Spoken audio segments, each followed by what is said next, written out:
Hello, good morning students. As you know, we are discussing inexhaustible resources. Resources that do not get exhausted, do not get over after using it is called inexhaustible resources. Coming to the next type of inexhaustible resource is water. As you know children, water is very important in our lives. It is important in the lives of animals as well as plants. That's why water is called the life. Another name is life. Children, water is needed for many purposes. If I tell you, keep on saying for drinking, for washing, for cooking, for cleaning, maybe using in your garden, for watering the plants, farmers use in the field. You need water for each and every purpose. Just think that you don't have water for a day in your house. It will be miserable for you or for your family members. So water is very important, and that's why children, I tell you that though water is inexhaustible resource, we should use it carefully so that it doesn't become an exhaustible resource. And slowly you know that the rivers are becoming polluted, and getting fresh water or pure drinking water is really a problem nowadays for the people. In many areas, especially in the cities and urban areas, the drinking water is not pure, and people get very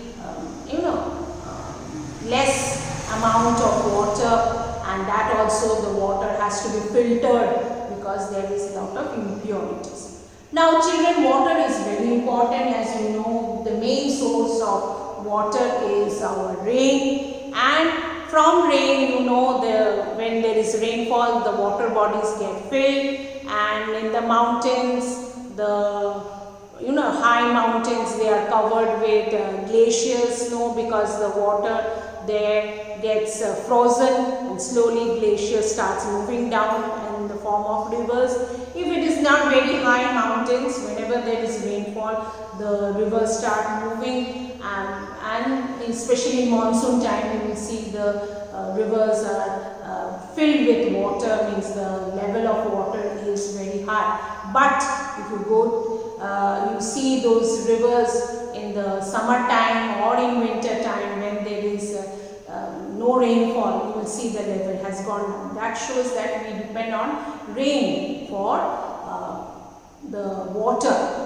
Water, the sea water or ocean water is salty, we cannot drink it. And not only drinking, even for farming purpose also you cannot use salty water. So you need water from lakes or ponds or rivers, okay, fresh water or underground water. Children, water is, as I told you, inexhaustible resource. It is a renewable resource. It is used for drinking, washing, cooking, growing crops like irrigation. For irrigation, farmers need, and that's why they have built canals. When we come to that chapter on water resources, we will study these details, these things. So irrigation is very important. Farmers need to grow crops in all seasons, whether it is raining or not. So for that, you need water in the fields, and that's why irrigation canals have been built. Okay, and other purposes also. So even this is very important that electricity is generated. The electrical appliances which you are using in form of you get the source from electricity, they run through electricity. That is generated not only from coal. We have studied in exhaustible resources that coal is used in factories and even for generating power or electricity. Similarly, water, when water is falling from a great height, okay, it generates electricity, and that's why dams are built, and that hydroelectricity. It is called hydroelectricity, children. Hydro means water. Hydro means water, and electricity which is generated from water is called hydroelectricity. hydroelectricity. Now how they are generated, I'll just show you one picture and you will understand it, children. This is a dam. Many of you may have been to Sardar Sarovar Dam, one of the largest dams of India.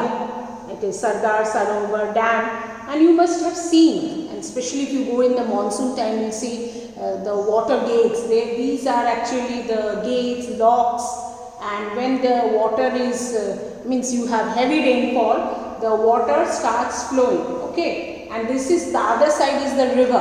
The other side is the river coming, and then they are made to fall from a great height. And here it is, you know, that they are stored, and there is reservoirs, and reservoirs are the place where water is stored, and later on they are sent through the canals for irrigation or for other purposes, like you know Narmada Canal. It is going to Kutch, because Kutch there is scarcity of water. And actually when you can see that the water is falling from a great height, it produces electricity.